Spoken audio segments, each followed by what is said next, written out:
السلام عليكم ورحمة الله.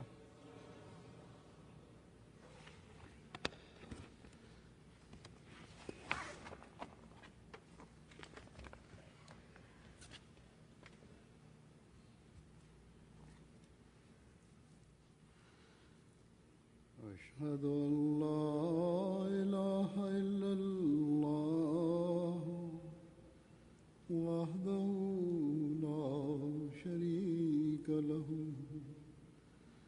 وأشهد أن محمدا عبده ورسوله أما بعد فأعوذ بالله من الشيطان الرجيم بسم الله الرحمن الرحيم الحمد لله رب العالمين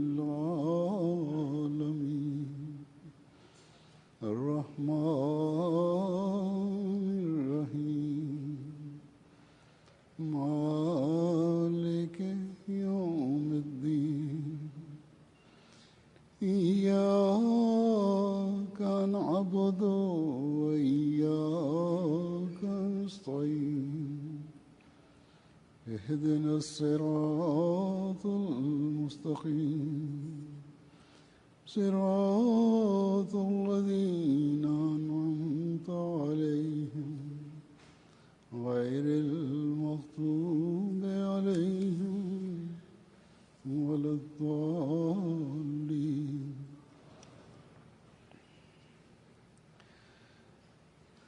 आज अल्लाह ताला के फजल से After reciting the Tashahhud, Ta'awuz and Tasmiyah and Surah Fatih, Hazrat Amir al-Mu'mineen Ayyadullah Ta'ala bin Nasr al-Aziz states, by the grace of Allah, the Jalsa Salana of Canada is commencing today.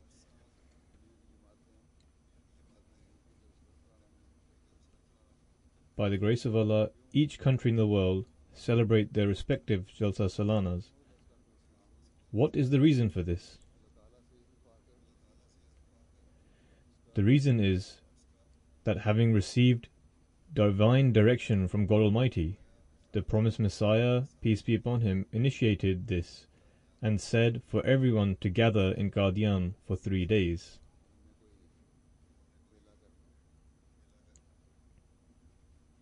The gathering is not so we can celebrate a festival, for amusement or festivities or entertainment, nor is it for our worldly pursuits.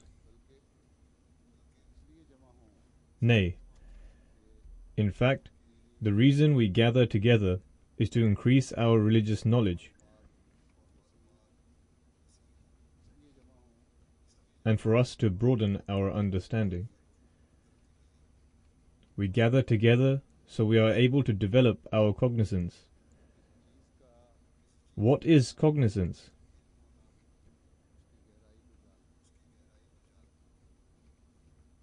It is to have the knowledge of something and to delve into the depth of its understanding. This is called cognizance. What wisdom did the promised Messiah, peace be upon him, wish for us to develop further? He did not wish for this to be developed superficially, and for us to claim that because we recite there is none worthy of worship except Allah, and Muhammad sallallahu alaihi wasallam is his servant and messenger, therefore we are true Muslims. In fact, having professed belief, we must now advance further in our faith.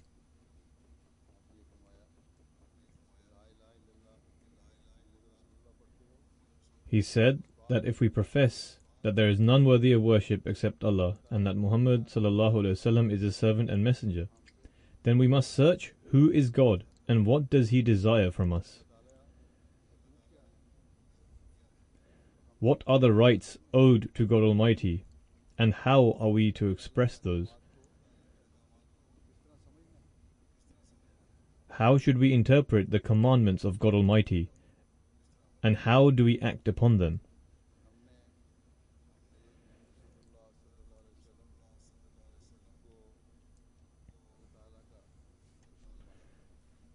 We have accepted the Holy Prophet Muhammad sallallahu alaihi wasallam as our messenger and the seal of the prophets.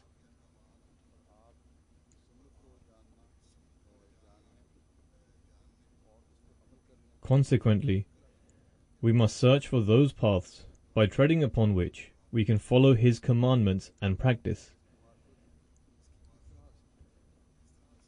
How did the Holy Prophet, peace be upon him, live his life, and how can we understand what it was? In reply to a question about his life and his being, the answer given by Hazrat Aisha radhiyallahu anha encompasses all the truths.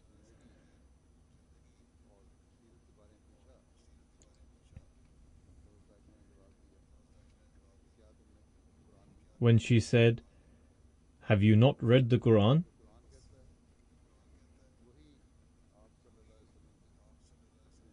Whatever is written in the Quran explains every aspect of his life and all of his actions.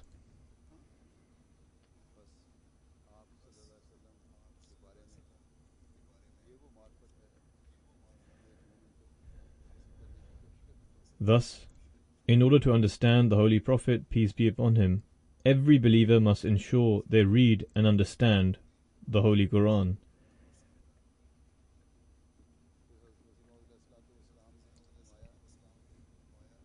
The Promised Messiah, peace be upon him, states, "The purpose of the Jalsa is to advance further in spirituality.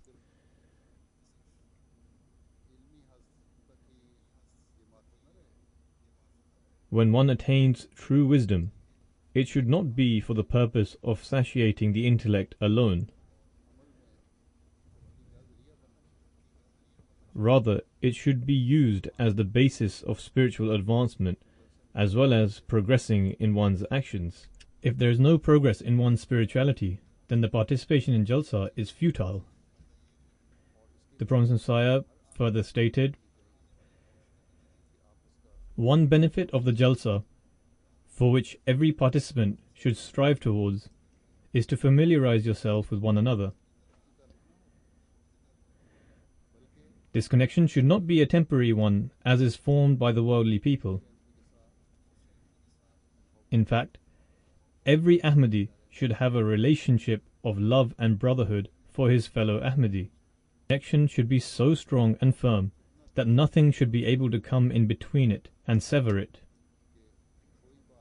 He then further elaborated, "You must develop in your righteousness.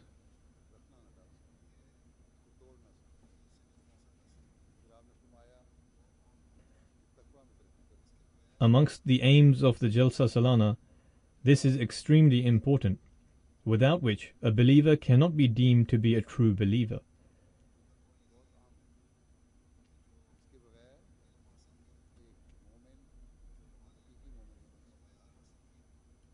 Righteousness is when one uses the knowledge they have gained, the level of spirituality attained, and the bond of love formed with God Almighty and His Prophet, peace be upon him, as well as the beautiful connection that has now developed, for them to now act regularly on it and make it a part of their lives.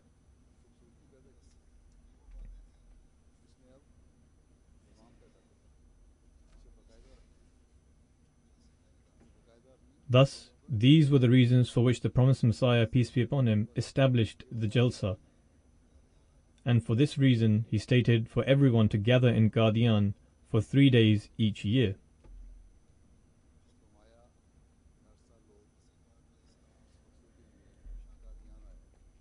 How blessed were those Jalsas in which the Promised Messiah, peace be upon him, himself was present and advised personally all those who attended.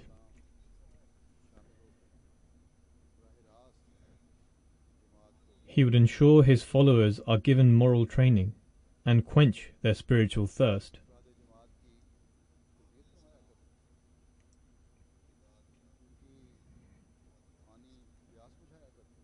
The same cannot hold true after the demise of the Promised Messiah, peace be upon him.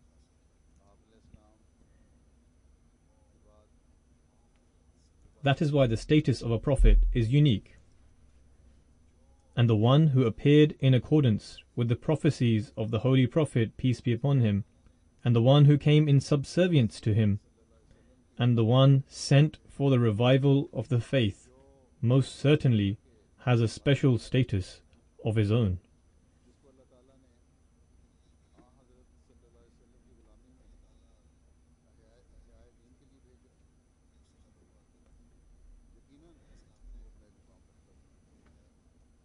In the same manner, it is also the blessings of God Almighty that, having received revelation from Him, the promised Messiah, peace be upon him, gave tidings of the second manifestation of God's majesty, and that is for the institution of Khilafat to be established.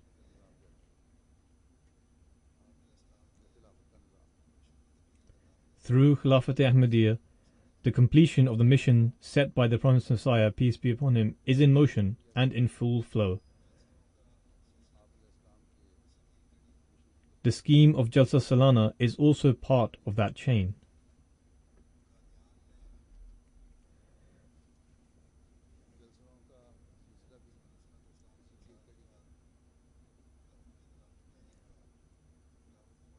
After the demise of the promised Messiah, peace be upon him, the institution of Khilafat was established, and for approximately 40 years the Jalsa Salana took place in Qadian, in the presence of Khilafat.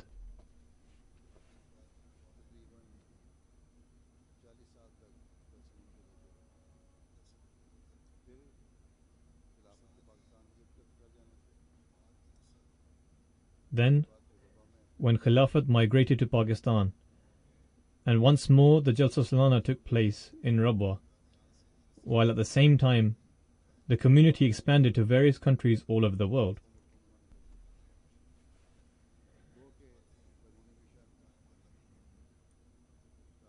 Although the centers of the community were being established even before the migration from Qadian, especially in Africa, there were firm Jamaats established there.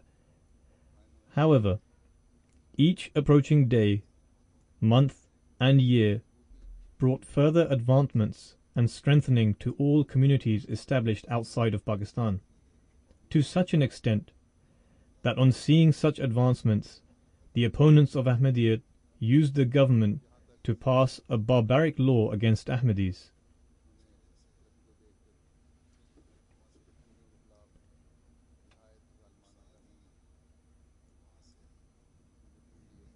Soon after this, the Khalifa of the time was forced to migrate from there, resulting in a vast number of Ahmadis following this migration.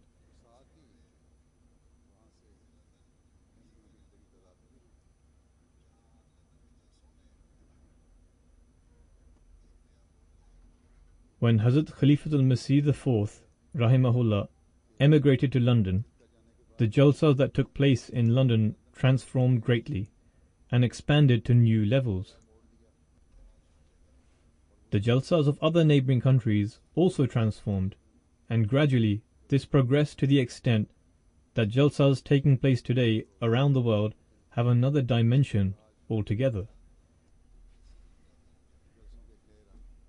It is not possible for a large number of Ahmadis to travel to Qadian for the jalsa, nor is it possible for a large number of Ahmadis to attend the jalsa where the Khalifa of the time is residing.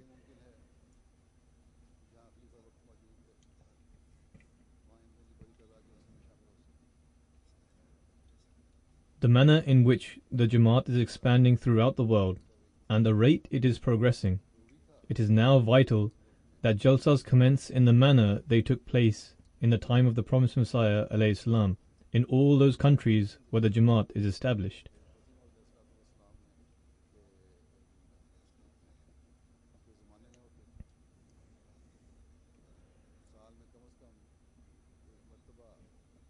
He commanded us to gather at least once a year in order to bring internal changes amongst ourselves and for our moral training.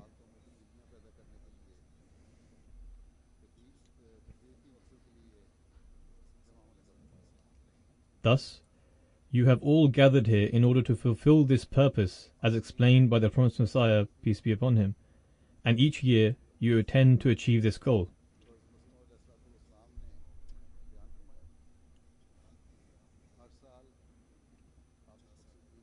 This year, many of you have gathered especially because the Jamaat has now been established for 50 years. Perhaps some may have a difference of opinion. Nevertheless, some criterion must be adopted. Therefore, setting the criteria as the registration of the Jamaat, 50 years have now elapsed. Otherwise, Ahmadis have perhaps resided here since 1919.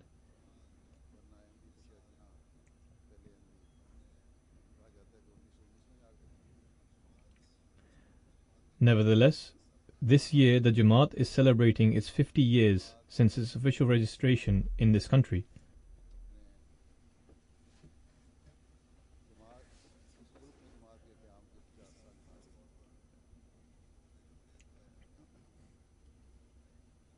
For this reason, Amir Sahib invited me with great zeal and vigour, saying that the Jamaat Ahmadiyya Canada is organising various functions in connection with the 50-year celebrations. And as a result, he expected a large turnout at this Jalsa as well.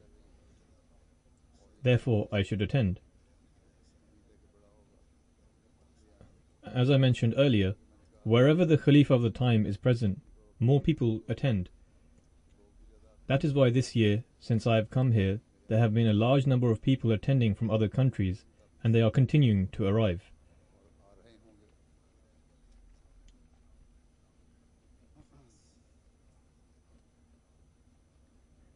Nonetheless, Ahmadis who are residing here are giving special importance to this year.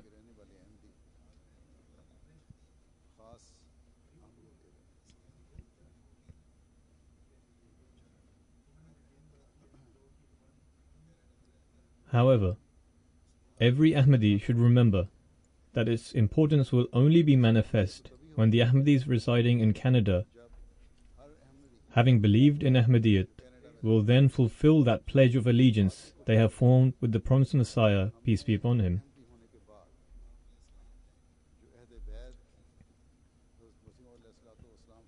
We must fulfill those expectations that the promised Messiah, peace be upon him, desired from us. Otherwise, whether it is 50 years or even more than that, what difference will it make?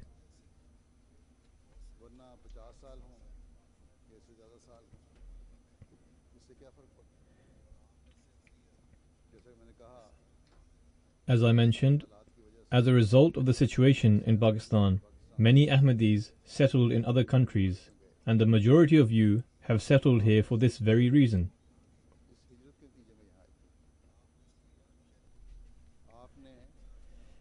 You migrated in search of religious freedom, and as a result, this government has granted you citizenship so that you may freely practice your religion.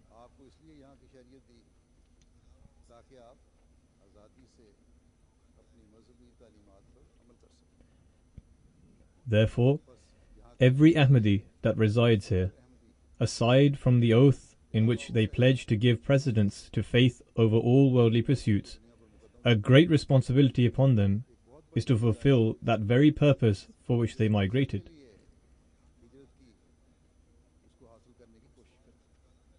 They must tell their descendants of how they lived in Pakistan.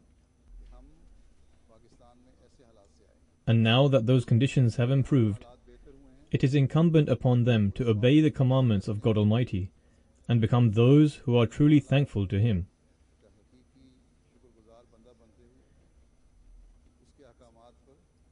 We must fulfill that oath we took when we pledged allegiance to the promised Messiah. And amongst them, one was that we would accept the governance of the Holy Quran over us and adhere to it.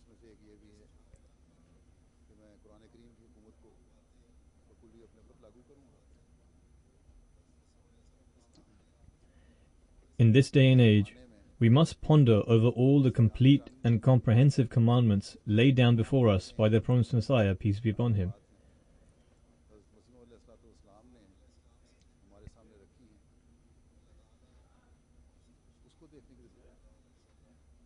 Because there is nobody who has understood the teachings and commands of God Almighty and the Holy Prophet sallallahu alaihi wasallam greater than the promised Messiah, peace be upon him.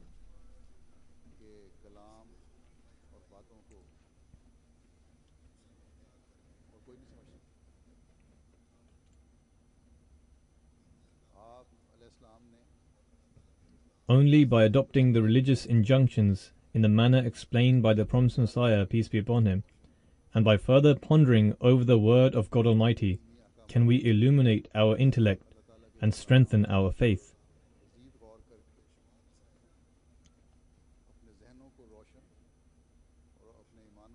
In this respect, the promised Messiah, peace be upon him, has advised us on many occasions, and it is vital for us to ensure our knowledge and actions improve. Having accepted our bet, the Pledge of Allegiance, the promised Messiah wished to see us at a certain level. The purpose of Jalsa is to achieve that very standard. Thus, every Ahmadi must bear this in mind.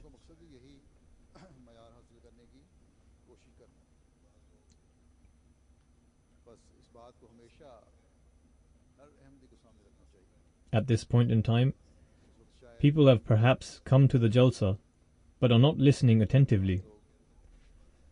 Some will be tired, and due to the journey, they will be feeling drowsy.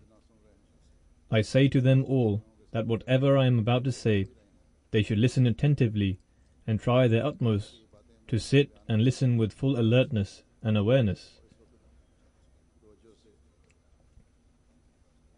30 or 40 minutes is not such a time that one cannot bear.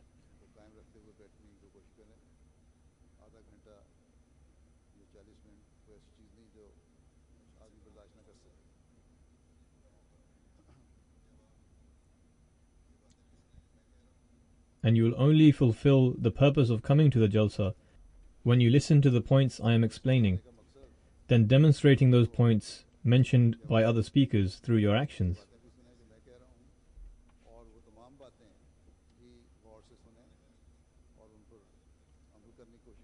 There are many aspects which increase one in their faith and increase in their spirituality. Do not merely take pleasure from the raising of the slogans.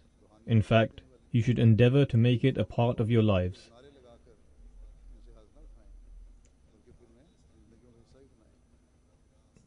As I expressed earlier, I will now mention the words of the promised Messiah, so that the true message of the promised Messiah can fall upon your ears and enlighten your mind and your hearts, resulting in that spiritual transformation which the promised Messiah desired from us.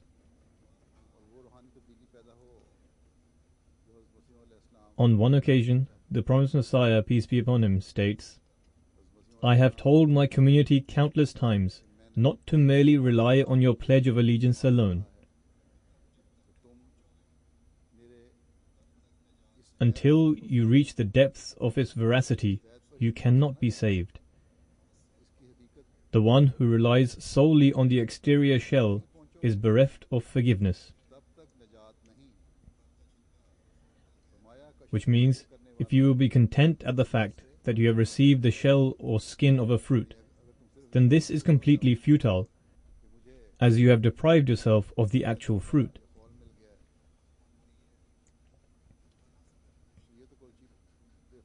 Intelligent is he who attempts to obtain the actual fruit, and not just the shell alone.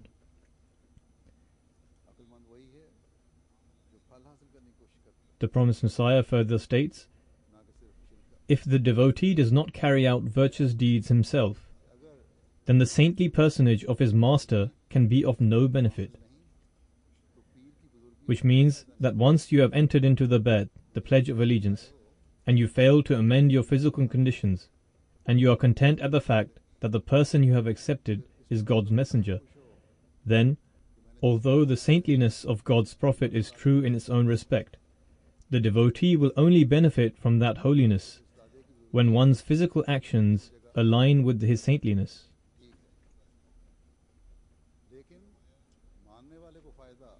The promised Messiah continues by saying, "If a doctor writes a remedy for an individual, and that person places that in a vault, he will gain no benefit from it, because the benefit can only be drawn from following the prescribed remedy. Obtain the medicine according to the remedy prescribed, or purchase the remedy, and once you follow it as it has been prescribed, Only then will you be able to derive benefit from it. The one who is bereft of the benefit himself, meaning he has obtained the prescription but failed to gain benefit from it due to the fact that he did not act upon it himself, nor use the prescription. The Promised Messiah further adds, you should constantly study the book Noah's Ark and mold yourself according to it. He then states, Qad aflaha man zakkaha, which means, indeed, the one who satiates righteousness truly prospers.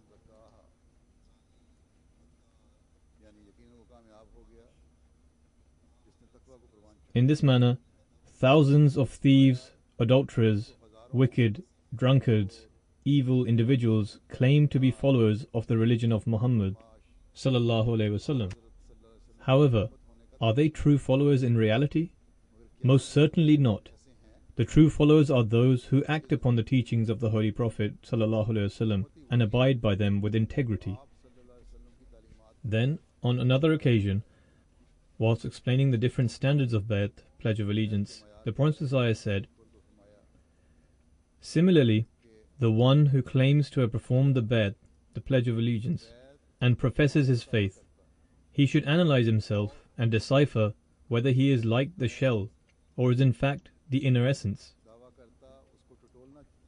Until one becomes like the true essence, faith, love, obedience, pledge of allegiance, belief, following and claiming to be an adherent of Islam is not in fact a true follower.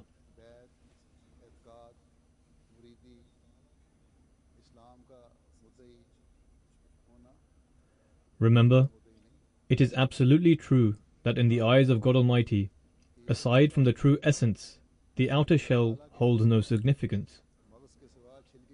Take heed that not a single soul knows when death will overtake them.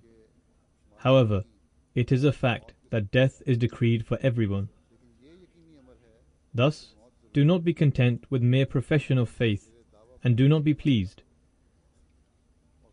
It can never be of any benefit unless one accepts countless deaths upon themselves, and unless one undergoes many changes and transformations, they will never attain the true purpose of humanity. What are these deaths? They are to give precedence to faith over worldly matters. The hustle and bustle of the world is evident before you. At each and every step, especially in these countries, there are worldly distractions to divert one's attention from God's path. You must take heed and shun them. The Promised Messiah, peace be upon him, then states, look at the condition of the world today, that our Prophet sallallahu alaihi wasallam illustrated through his actions that everything from his life to his death is for God the Almighty.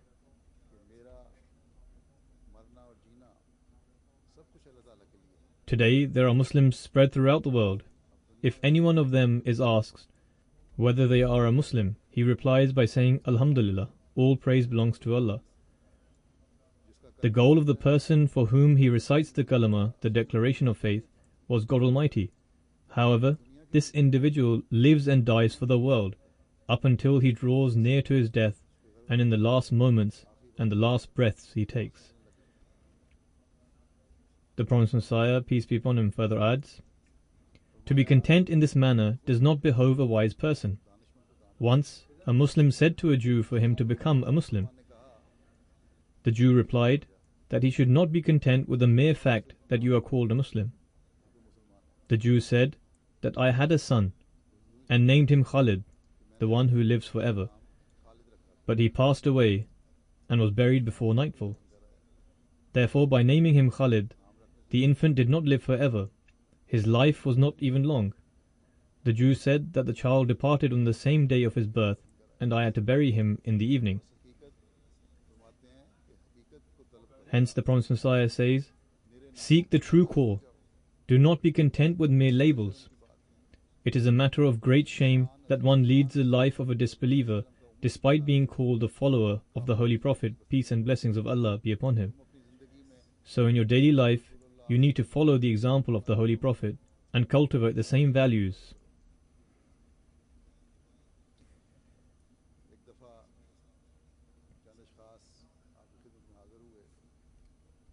Once a group of people visited the Promised Messiah and took the oath of allegiance. After the oath, the Promised Messiah, peace be upon him, gave them some advice. He said that by taking the oath of allegiance, one does not merely believe that this is a truthful community, and by simply accepting, he will be blessed. He advised them to be pious and God-fearing, and spend this time supplicating to God Almighty.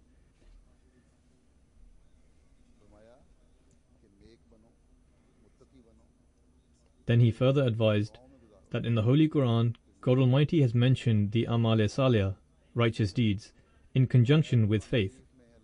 A righteous deed is the one which does not even have a hint of disarray.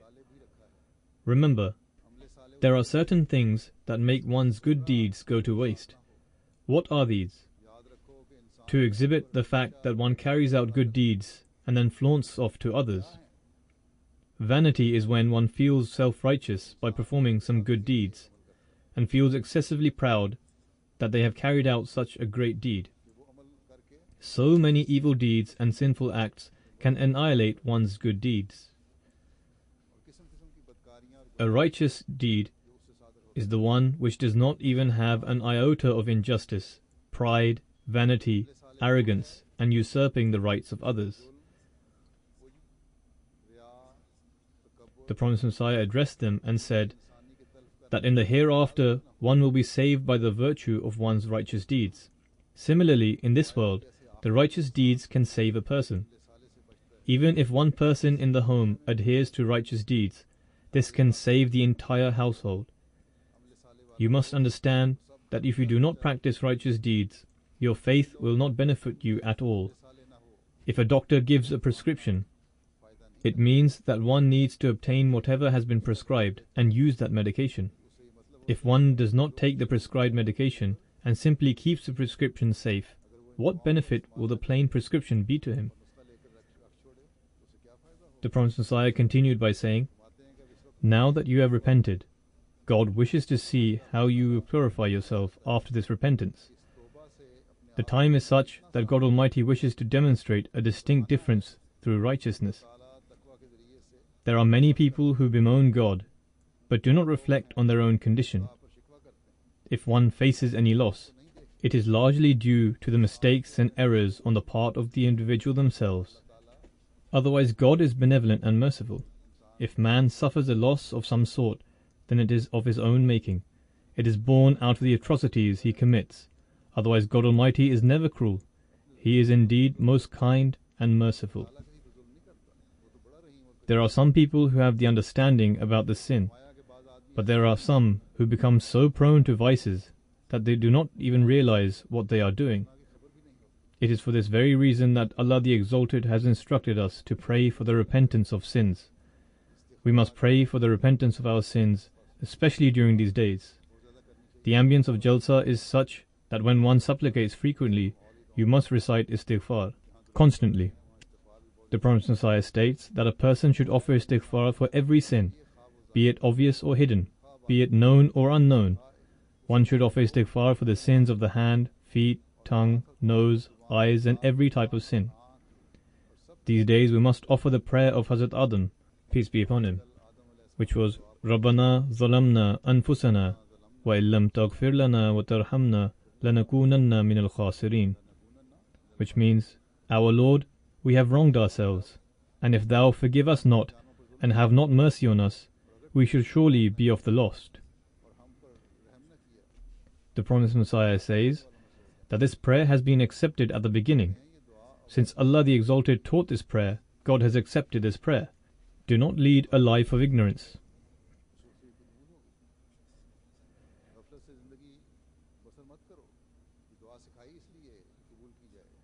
This prayer is taught for this very reason, that it will be accepted. So this prayer should be offered with the utmost sincerity. The Prophet Messiah says, "Do not lead the life of ignorance."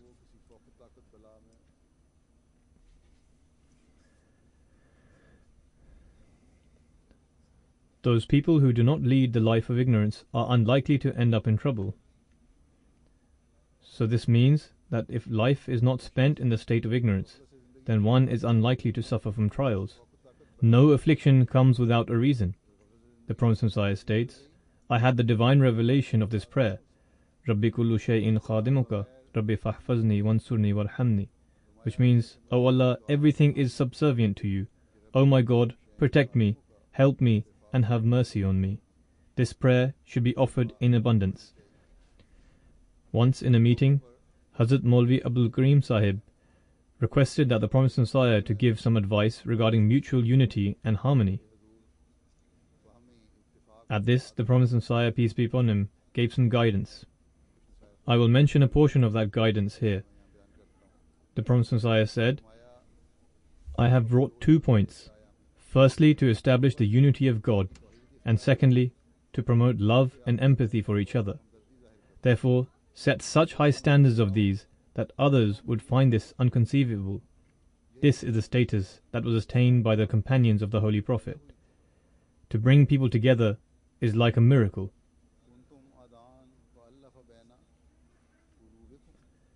Remember that anyone amongst you who does not like for his brother what he likes for himself is not part of my community.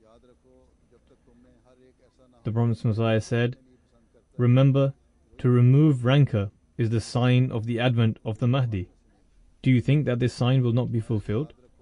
This means that with the advent of the Mahdi, mutual malice and malevolence will be removed. The Prophet Messiah said, do you think that this sign will not be fulfilled? Indeed, this will be fulfilled. Why do you not show patience? As it is seen in medical matters that until an illness is eliminated from its root, the disease cannot be cured. With my advent, God willing, a righteous community will be established.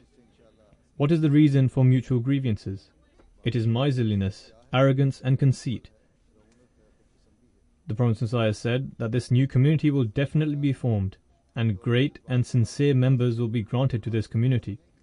However, those who cannot control themselves and cannot live with mutual love and harmony, they must remember that they are only short-lived members of my community, unless they act in an exemplary manner.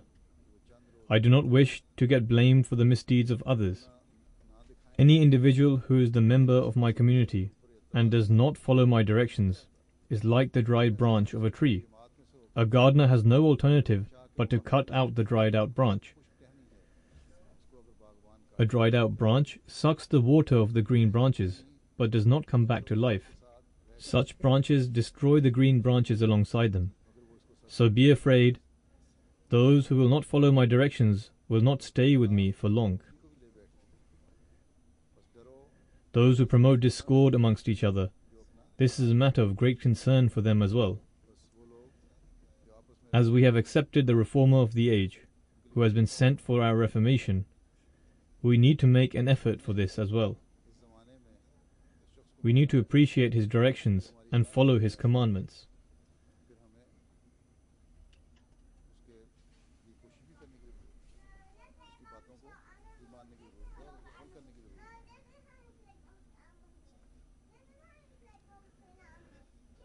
Whilst explaining about humanity, what it actually is, and what are the standards of humanity, and what should be the conduct of a pious person, the Prophet Messiah says, the word insan, which is human being, is derived from two unsan. This means someone who has two connections, two relationships, one with Allah the Exalted, and the other is one of sympathy for his fellow human beings. When these two connections are established, then one becomes worthy of being called insan, a human being. This is the essence of being human. The spirit of humanity is to develop two relations. One, to make a bond with God, and second, to fulfill the rights of each other. On doing this, the individual is called a man of wisdom. Until this point is reached, one has nothing. One can claim whatever he wishes, but to God and his angels, this carries no bearing.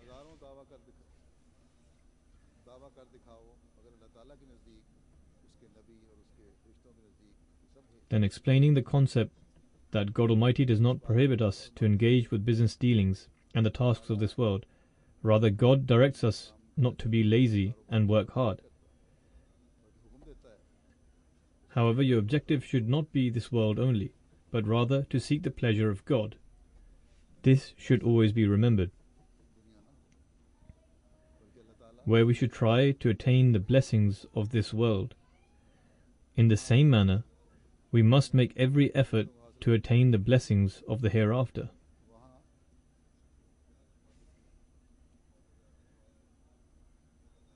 To explain this subject further, the Prophet Messiah says that God Almighty has taught us the prayer that Rabbana atina fid dunya hasanatan wa fil akhirati hasana, meaning, our Lord, grant us good in this world as well as good in the world to come. In this prayer, this world is mentioned first. But what world? The world where the blessings of the world become the precursor of the blessings of the hereafter.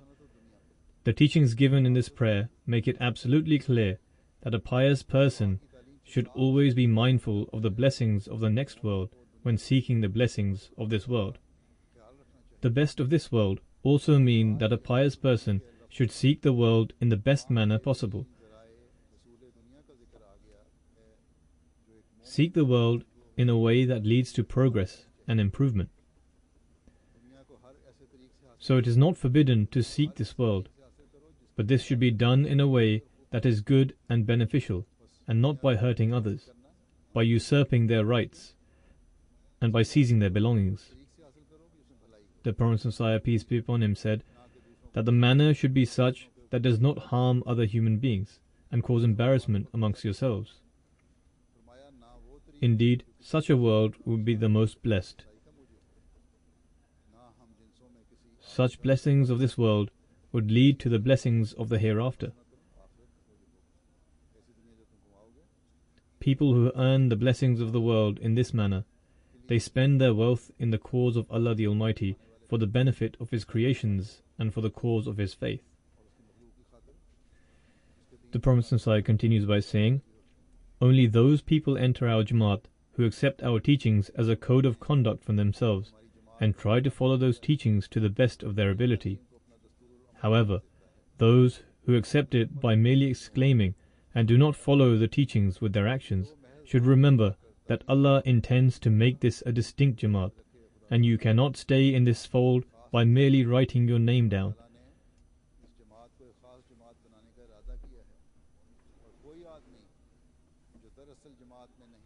This means that if someone is not following the teachings through their actions, they cannot stay attached to the Jamaat just by registering as a member. Inevitably, a time will come when such a person will distance himself from the Jamaat. Therefore, mold your actions according to these teachings to the best of your abilities. Actions are like wings, without which man's spiritual flight cannot be possible.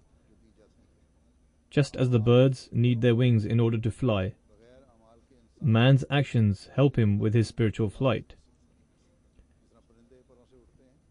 And without actions, he cannot achieve the high objectives God Almighty has intended for him.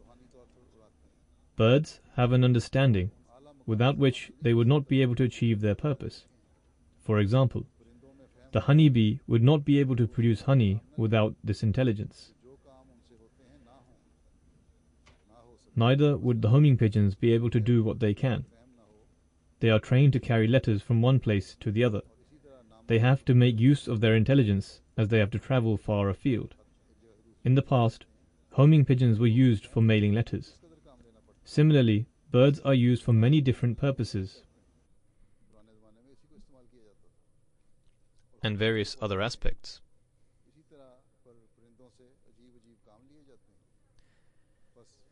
Therefore, it is important that we must use our intelligence and consider whether our intended action is in accordance with Allah's commandments and aimed for His pleasure.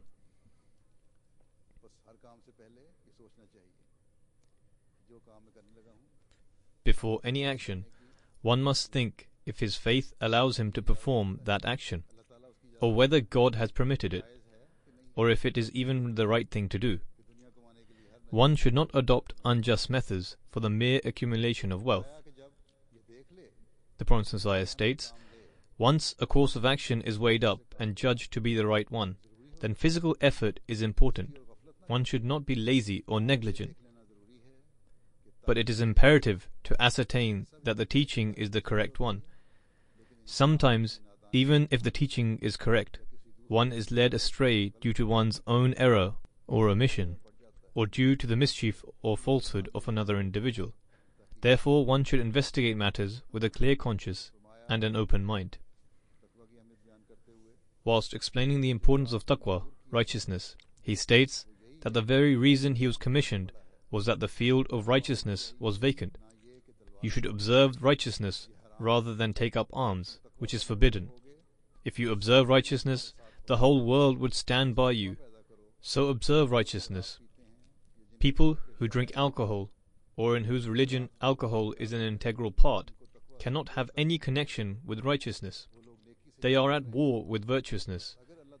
Thus, our real success will be if our Jamaat is fortunate enough to go to war against evil and make leaps and bounds in the field of righteousness and cleanliness. Nothing can be more effective than this. Look at the contemporary religions of the world. The real objective of upholding righteousness is missing, and worldly affluence is worshipped. The true God is hidden and defamed. But now, God himself desires that he should be worshipped, and wants the world to recognize him. Those who treat the world as God cannot put their trust in the true God. The Prophet Messiah says, a severe punishment is looming, about which he has given clear warnings, and it shall distinguish clearly between the pure and the filthy. It will be a clear sign of distinction for the pure. It will be granted to you when your hearts are completely purified.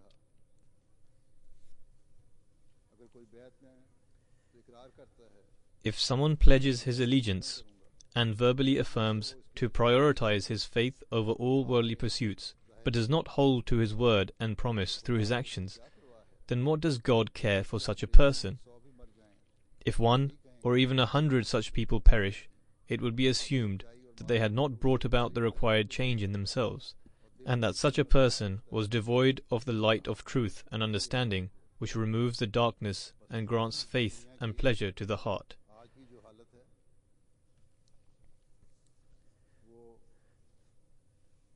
The state of the world today is alarming in regards to what will become of it.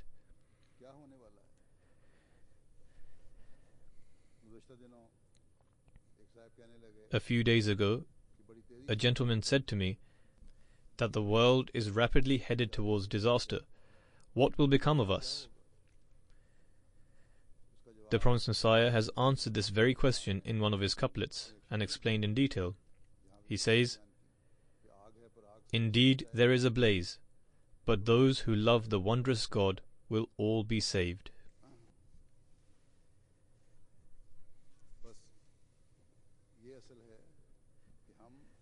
Thus, the fundamental requirement is for us to develop a strong bond with Allah, and just as we pay our dues towards Allah, we must also pay the dues towards mankind.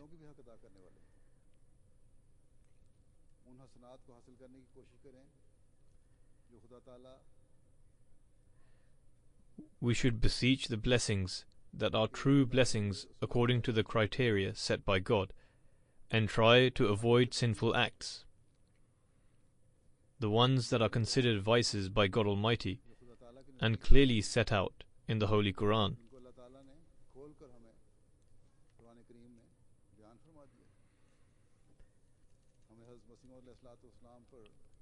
Having professed belief in the promised Messiah, peace be upon him, we should endeavor to strengthen our faith and our actions. These virtues, which are favored by Allah, will lead to our deliverance. Otherwise, 50, 75, or 100-year celebrations for a Jamaat are meaningless without this revolutionary change.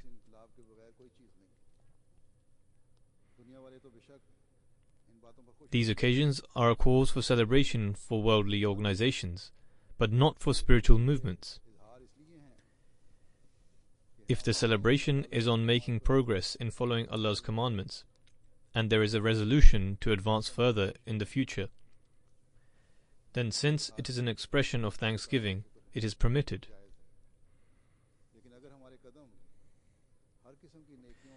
But if we have stopped our progress towards attaining piety, or perhaps have started to slip backwards, then it is a grave cause for concern. Thus, we should keep in view the Promised Messiah's teachings with regards to following the commandments of God and His Messenger, and reflect on our actions constantly.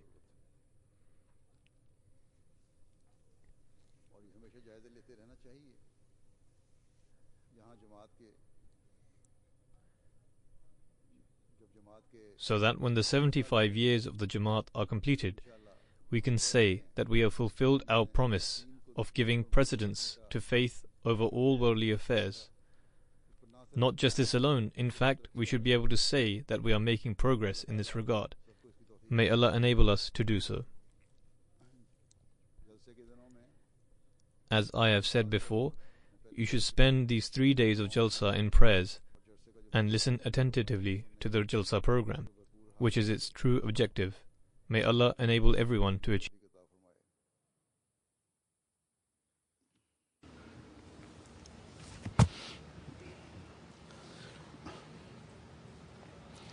Alhamdulillah, alhamdulillah, nahmaduhu wa nasta'inuhu wa nastaghfiruhu wa nu'minu bihi wa natawakkalu alayhi wa na'udhu billahi min shururi anfusina